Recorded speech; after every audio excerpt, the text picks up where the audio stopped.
Welcome to EV talks. Honda ने launch करी अपनी इलेक्ट्रिक मोटरसाइकिल। क्या है इसमें खास? टीवीएस ऑर्बिटर स्कूटर के ऊपर क्यों नहीं आई वीडियो? BYD ने बनाया नया रिकॉर्ड। दुनिया की सभी कंपनियों ने अपनी नखून चाटे। मर्सिडीज ने अपने कस्टमर के क्यों लुटाए 1,80,00,000। तो भाई 10-12 दिन के ब्रेक के बाद फाइनली मैं वापस आ चुका हूँ। आज भी बहुत तगड़ी ईवी न्यूज़ मैं आपके लिए लेके आया हूँ।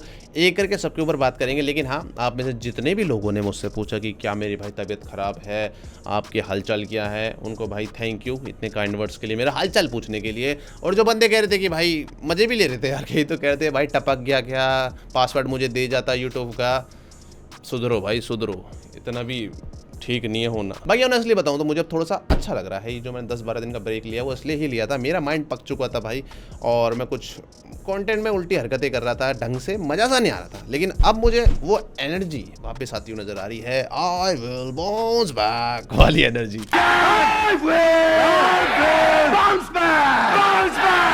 दोस्तों फाइनली होंडा की इलेक्ट्रिक मोटरसाइकिल रिवील हो चुकी है यूरोपियन कंट्रीज के लिए, जिसका नाम है WN7। अभी तक इसका जो कॉन्सेप्ट नेम था वो EV फन कॉन्सेप्ट था, लेकिन फाइनली अभी इसे रिवील कर दिया गया है और मोटी स्पेसिफिकेशन भी हमें यहाँ पे पता चल चुकी है। इस बाइक के अंदर CCS2 चार्जिंग हो, यानी जो गाड़ी वाली चार्जिंग होती है डायरेक्ट इसके अंदर यूज हो जाएगी, जिससे ये 20 से 80% चार्ज होगी सिर्फ 30 मिनट में। घर वाले चार्जर से ये 0 से 100% चार्ज होगी सिर्फ 3 घंटे में। बैटरी पैक एग्जैक्टली इन्होंने नहीं बताया, लेकिन रेंज इन्होंने बता दी है वो है 130 किलोमीटर की, जो कि मुझे पर्सनली कम ही लगी है, स्पेशली जिस प्राइस पॉइंट पे से लॉन्च किया गया है। बाकी लुक्स की बात हम ऑलरेडी पिछली वीडियोस में कई बार कर चुके हैं। फ्रेंड्स है आप में से बहुत से लोग कहते हैं कि भाई ये ओला जैसी दिखती है, जो कि दिखती भी है। बाकी बाइक ठीक लगती है, थोड़ा अच्छा भी कह ही सकते हैं। बाइक के अंदर 2 वेरिएंट होंगे। जो टॉप मॉडल होगा वहाँ पे 18 किलोवाट की मोटर होगी, जो कि 26 हॉर्स पावर देगी और 100 न्यूटन मीटर का टॉर्क। एक बेस मॉडल भी होगा जो कि 11 किलोवाट की मोटर के साथ आएगा। इसकी फुल स्पेसिफिकेशन को ये रिवील करेंगे EICMA शो 2025 में, और उसी के बाद इसकी डिलीवरी स्टार्ट हो जाएगी। लेकिन जो मेन मॉडल है उसको ये आई डोंट नो होंडा कैसे 600 सीसी सेगमेंट का बोल रहा है। वो बोल रहे हैं कि भाई ये 600 सीसी सेगमेंट की बाइक है, जबकि मैं आपको कंपैरिजन के लिए बता दूं, अल्ट्रा वुलेट की जो F77 रैकन मॉडल है वो 30 किलोवाट की मोटर के साथ आती है, 40 हॉर्स पावर है उसके अंदर और 100 न्यूटन मीटर का टॉर्क है। वो खुद बोलते हैं कि भाई हमारी जो बाइक है 400 सीसी सेगमेंट के आसपास खिलती है। होंडा पता नहीं क्यों बोल रहा है कि हम 600 सीसी के हैं। अगर कोई विशेषज्ञ है इस चीज में तो कमेंट बॉक्स में एक बार अपनी टिप्पणी दो कि ऐसा क्यों बोल रहे हैं, या फिर होंडा का 600 सीसी अलग होता है, आई डोंट नो। खैर, इसकी प्राइसिंग इन्होंने रखी है 15,50,000 रुपए। इतने में यहाँ पे एक अच्छी खासी विंडसर EV आ जाएगी। खैर यूरोप में थोड़ी सी प्राइसिंग महंगी भी होती है। मैं ये कह रहा हूँ कि भाई यूरोप के अंदर तो कई कंट्रीज में ऑलरेडी अल्ट्रावोलेट आ चुकी है। वहाँ पे क्या धुआंधार लड़ाई होगी? वैसे धुआंधार लड़ाई क्यों होगी? मेरे ख्याल से तो अल्ट्रावोलेट यहाँ पे सीधा जीत जाएगा, क्योंकि यहाँ पे रेंज भी ज़्यादा है, पावर भी ज़्यादा है, और क्या ज़्यादा है, मतलब लुक्स भी मेरे को अल्ट्रावोलेट वाले थोड़े ज़्यादा पसंद आए। हालांकि इसे भी मैं कोई बेकार तो नहीं बताऊँगा, लेकिन प्राइसिंग वाइज क्या लगता है कौन बता दो। इंडिया में आती भी है, मेरे ख्याल से इंडिया में नहीं लाएंगे इसे इंडिया में, क्योंकि ऑलरेडी यार बहुत गला काट कंपटीशन है, नहीं चल पाएगी। तो ये यूरोप में ही रहेगी, मुझे नहीं लगता है इंडिया में इसे लॉन्च करने वाले हैं। मे भी कोई अलग से प्रोडक्ट ले आए। बाकी यहाँ पे क्या विचार है इनकी इस मोटरसाइकिल पे, एक बार कमेंट बॉक्स में। एंड दोस्तों वही सवाल, TVS ऑर्बिटर की वीडियो तेरी कहाँ पे है? क्यों नहीं गया इवेंट में? सबकी वीडियो आ गई, तेरी क्यों नहीं आई? तो इसका सिंपल सा आंसर है, फिर हमें नहीं बुलाया गया। फिर एक और ठस्सा हमें दे दिया गया है। अब ये ठस्सा किस प्रकार का मैं आपको बता देता हूँ। यहाँ पे मुझे ये पता चला है कि भाई ऑर्बिटर जो इनका स्कूटर है उसके लिए इन्होंने एक नई या फिर अलग PR टीम को हायर करा था। जो TVS iQube की टीम है वो अलग है। अब TVS iQube वाली टीम तो मुझे अच्छी तरीके से जानती है, इवन वो ऑटो वाले इवेंट में मेरे को बुला लेते हैं, लेकिन ये ऑर्बिटर वाली टीम मुझे नहीं जानती थी, जो कि खुद PR टीम के ऊपर एक सवाल बन जाता है कि तुम क्या काम कर रहे हो यार। मैं अपनी तारीफ नहीं कर रहा, लेकिन EV के मामले में आई थिंक इंडियन यूट्यूब पे तो सबसे ज़्यादा रीच हमारी है, EV ज्ञान की ही रीच है। फिर भी तुम EV ज्ञान को नहीं जानते हो, जबकि तुम जो प्रोडक्ट लॉन्च कर रहे हो इलेक्ट्रिक है। तो ये खुद में एक सवाल उठ जाता है इस PR कंपनी के वर्क एथिक्स पे कि भाई कितने आलसी हो तुम, थोड़ी रिसर्च मार लो भाई। अगर मैं भी PR कंपनी हूँ ना, तो मेरा कोशिश ये रहेगी कि जो प्रोडक्ट है उससे रेलेवेंट या फिर रिलेटेड क्रिएटर्स को मैं बुलाऊँ। अब कोई पेट्रोल बाइक लॉन्च हो रही है रॉयल एनफील्ड की, उससे मेरा जाना रेलेवेंट नहीं है, वो इररेलेवेंट है। कोई मुझे बुला रहा तो मैं सामने से मना कर दूँ कि भाई मैं नहीं कवर करता। और अगर वो कंपनी फिर भी जबरदस्ती बुला ली तो मेरे हिसाब से वो कंपनी ढंग का काम नहीं कर रही है, वो रेलेवेंट बंदे नहीं ला रहे हैं। सिमिलरली अगर कोई इलेक्ट्रिकल यहाँ पे लॉन्च हो रहा है तो भाई मेरे को वहाँ पे बुलाना एक रेलेवेंट चीज़ हो जाती है। तो ये जो PR कंपनी मेरे हिसाब से आलसी थी, इन्होंने कोई भी रिसर्च नहीं करी, जल्दबाजी करी होगी, अब जो भी हो सकता है भाई। लेकिन मैंने कोशिश भी करी थी कि एंड मोमेंट पे कि हो जाए, लेकिन फिर मुझे बताया गया कि यार तरुण ऑलरेडी यहाँ पे थोड़ा सा लेट हो गया है, जो बुकिंग होती है वो सब डन हो चुकी है। कोशिश मैंने करी थी लेकिन नहीं हो पाया। खैर अगेन मैं वही वाली बात बोलूँगा जो मैंने हीरो वीडा में बोली थी, और हमारे ही ऑडियंस ने हमारी हेल्प करी थी, दोबारा से ऑडियंस से ही मैं हेल्प मांगूंगा। आप में से जो भी बंदे दिल्ली से हैं और टीवीएस ऑर्बिटर खरीद रहे हैं या फिर खरीद चुके हैं, मुझे एक बार कॉन्टैक्ट कर लेना। फ्यूचर में भी देख रहे हो तो भी बोल रहा हूँ, क्योंकि आपके सपोर्ट से हमारी ये वीडियो बन रही है। आजकल तो भाई हीरो ने भी पिछली बार ठस्सा दे दिया, उनका VX2 हमारी ही ऑडियंस में से राहुल भाई ने दिखाया था। आप में से कोई और भी हो सकता है जो कि हमारी हेल्प करेगा। अब किस लिए हेल्प करेगा? जब हम स्कूटर को चलाएंगे तो उसमें पॉजिटिव होगा, कुछ नेगेटिव होगा, जो कि हम निष्पक्ष तरीके से आपके सामने धर देते हैं, जो आपको देख के मजा भी आता है।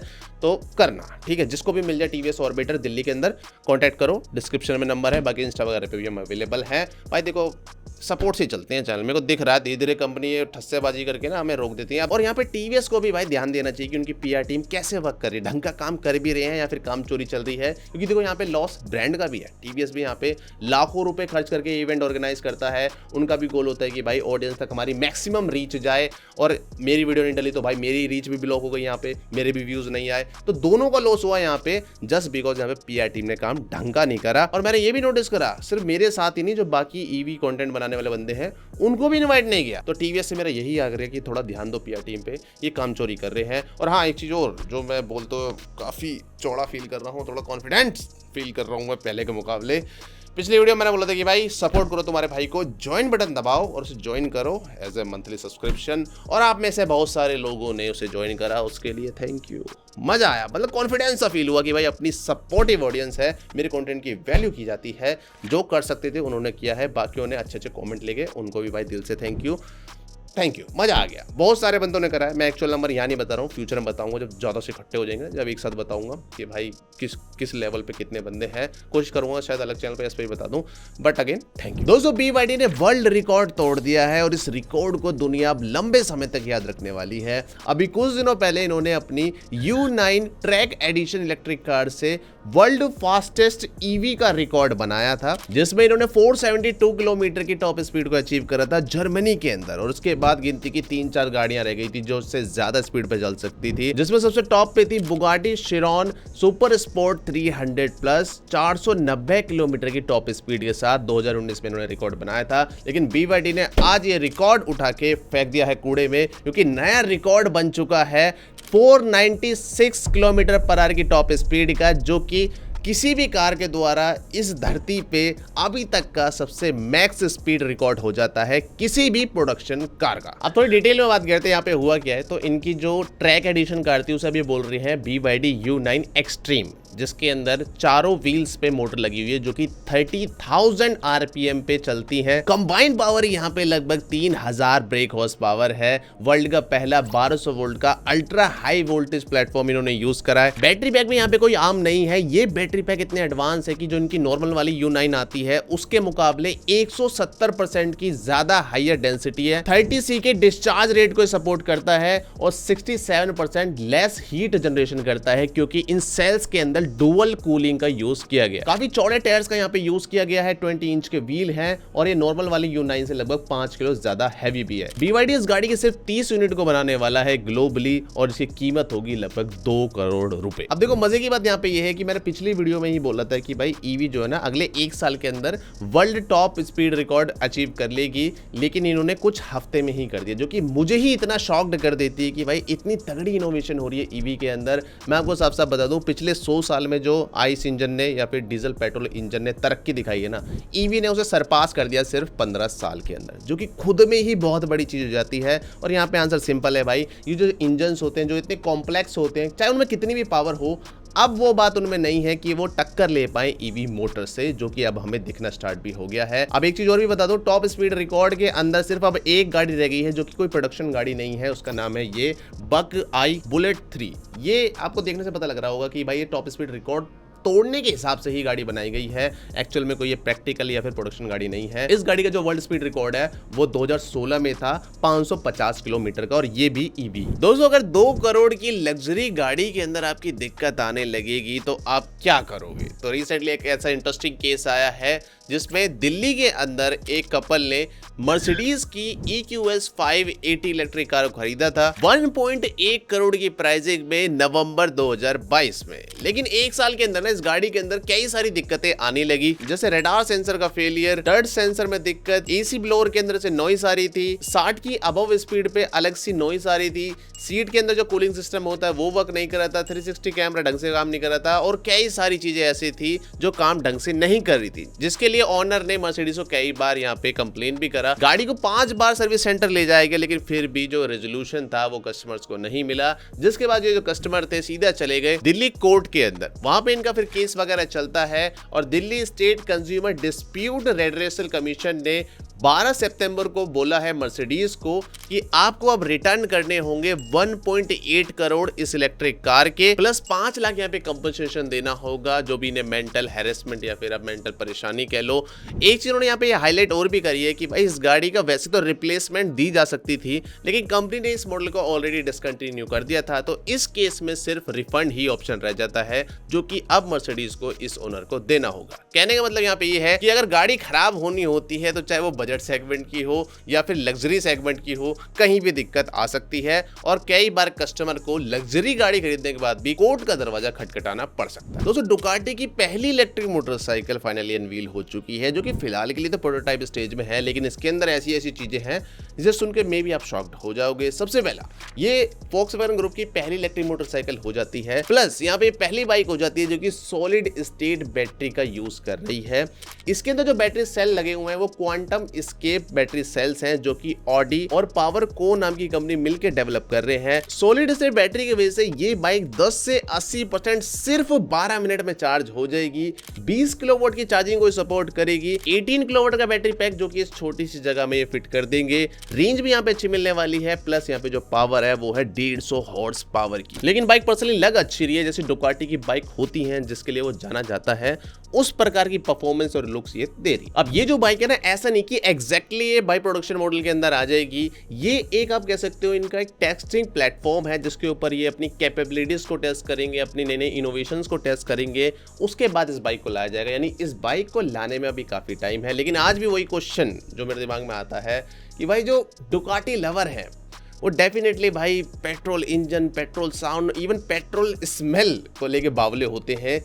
क्या वो इस इलेक्ट्रिक बाइक को उतना ही पसंद करेंगे? क्या वो अट्रैक्ट होंगे इस बाइक की तरफ? ये क्वेश्चन बनता है और बनता ही रहेगा आगे बहुत सालों तक। आपको क्या लगता है एक बार कमेंट में बताओ। अब बात करते हैं कुछ ईवी बैटरीज के बारे में। तो CATL ने अपनी सोडियम आयन बैटरी को लेके बहुत तगड़ी अपडेट दे दी है। इन्होंने बता दिया कि भाई हमने अपनी सोडियम आयन बैटरी को मास प्रोडक्शन के लिए रेडी कर दिया है और रिसेंटली इनकी सोडियम आयन बैटरी ने पास कर लिया है चाइना का बैटरी सर्टिफिकेशन, जिसे बोलते हैं GB 380 2025, जो कि ईवी बैटरी की सेफ्टी रिक्वायरमेंट के मामले में दुनिया के टफेस्ट सर्टिफिकेशन है, वो इन्हें मिल भी चुका है। तो बहुत तगड़ी अपडेट हो जाती है। इन्होंने बता दिया कि भाई हम अगले साल से अपनी सोडियम आयन बैटरी का मास प्रोडक्शन चालू कर देंगे। अब फायदा क्या होगा इस बैटरी का? सबसे पहला फायदा ये होगा कि भाई लिथियम की जरूरत नहीं है।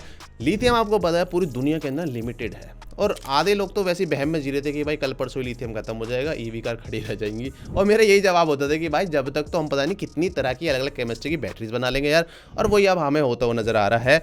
हालांकि यहाँ पे जो इन बैटरीज की डेंसिटी जो है वो LFP और NMC दोनों केमिस्ट्री के मुकाबले थोड़ी सी कम है, 175 वोटर पर केजी, लेकिन ये बहुत ज्यादा कम नहीं है, थोड़ी ही कम है LFP के मुकाबले। लेकिन इसके फायदे कई सारे हैं। ये लो टेम्परेचर में काफी अच्छा परफॉर्म करती है, कार्बन फुटप्रिंट इसके कम होते हैं, सेफ्टी अच्छी है। CATL ने ये भी बताया कि भाई डेंसिटी कम होने के बावजूद इनका बैटरी पैक 500 किलोमीटर की रेंज दे देगा, जो कि मैं कह रहा हूं मोस्टली लोगों के लिए मोर देन इनफ होता है। तो गुड जॉब CATL और BYD भाई दोनों ही ईवी बैटरी के मामले में पायनियर है। दोस्तों सिंपल एनर्जी ने बना ली है विदाउट रेयर अर्थ मैग्नेट वाली मोटर, और ऐसा करने वाले ये पहले हो जाते हैं क्योंकि इन्होंने अपना कमर्शियल प्रोडक्शन चालू कर दिया। तो 16 सितंबर 2025 को सिंपल एनर्जी ने अनाउंस कर दिया कि भाई हमारी जो फैक्ट्री है जो कि होसूर के अंदर है, 2 लाख स्क्वायर फीट की है, उसके अंदर हमने मोटर्स को बनाना स्टार्ट कर दिया है। यहाँ पे हमें कोई भी हैवी रेयर अर्थ मैग्नेट्स की जरूरत नहीं होगी, जिसकी वजह से डेफिनेटली इनकी डिपेंडेंसी कम हो जाएगी चाइना के ऊपर। एक आत्मनिर्भरता वाली चीजें महसूस करेंगे।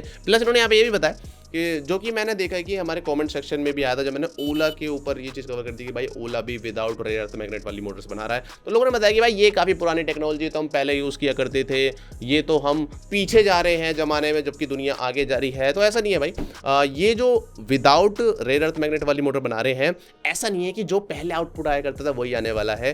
कंपनी के सीईओ ने बताया कि भाई हमने यहाँ पे काफ़ी सारी इसके ऊपर रिसर्च करी है, इवन इन्होंने एल्गोरिदम्स का यूज़ किया है जिससे ये मैनेज करेंगे हीट को और टॉर्क डिलीवरी को। प्लस इनकी in house research and development team ने कई सारे पेटेंट भी होल्ड करे हैं इस मोटर के आर्किटेक्चर पे, जिसकी वजह से इन मोटर की जो परफॉर्मेंस होगी वो कंपेरेबल हो जाएगी जो हैवी रेयर अर्थ वाली मोटर्स होती है। तो कह सकते हो कि भाई इनोवेशन तो सभी कंपनी कर रही है, ओला भी कर रही है, सिंपल वन भी कर रही है। तो जो विदाउट रेयर अर्थ मैग्नेट वाली मोटर पहले हुआ करती थी, ऐसा नहीं है कि ये वही वाली मोटर होंगी। इनमें डेफिनेटली ये रिसर्च मार के या फिर टेक्नोलॉजी डेवलपमेंट करके इन्हें इंप्रूव करके लाएंगे। और अब बात करते हैं कुछ क्विक अपडेट्स की। टीवीएस पहली ऐसी कंपनी बन गई जिन्होंने अपने स्कूटर के साथ एक वॉच को भी लॉन्च करा है नॉइस कंपनी के साथ मिलकर। रिवर इंडी ने भी इंट्रोड्यूस कर दी है 8 ईयर की extended warranty with extra charge. Nexon EV के अंदर भी जल्दी हमें एडास फीचर भी देखने को मिलेंगे। मर्सिडीज ने अपनी इलेक्ट्रिक कार की टेस्टिंग में सॉलिड स्टेट बैटरी के साथ 1200 किलोमीटर से ज्यादा की रेंज अचीव कर ली,